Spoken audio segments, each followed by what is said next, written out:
各位朋友，大家好。大家是否希望將自己嘅產品攻佔全球43億嘅移動用戶？喺呢度我哋教大家點樣做零成本做全球首頁排名，真正做到我要網上做老闆。我哋提供無限空間、無限流量、全智能手機版建站系統、免費購物車、國際支付平台、全球化嘅視頻推廣平台、無限 QR Code 製作系統。大部分嘅朋友都活在移動嘅互聯網世界，佢哋透過智能手機上網、瀏覽、睇新聞、睇電影、購物、搜尋、手機銀行。全球有43億嘅移動用戶，我哋點樣用一樽礦泉水嘅價錢就擺得拿下來？我哋提供30天免費試用。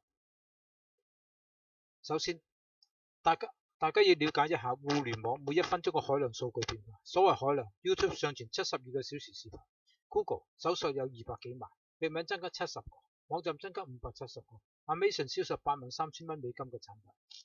喺呢個海量數據裏邊，我哋點樣可以遙遙領先呢？首先，大家要建一個手機版嘅購物網站，喺呢度半個鐘頭大家就可以把得建起嚟。我哋提供無限無版。我哋試一個關鍵詞俾大家：全球首頁排名。我哋教大家點樣零成本做全球首頁排名。傳統頁面俾我哋霸晒 ，video 頁面俾我哋霸佔晒。喺呢個情況之下，你嘅產品真正做到全球營銷無憂。我哋喺嚟緊嘅5月20號喺香港工業總會舉辦一場研討會，中小企如何面向全球市場，由零成本做全球視頻推廣，重新出發。時間係下晝3點至5點。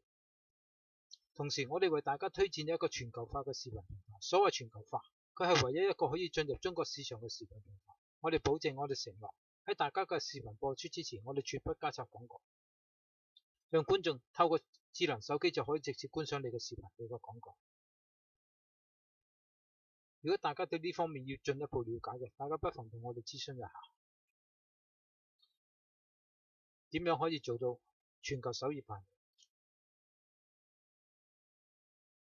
多謝大家。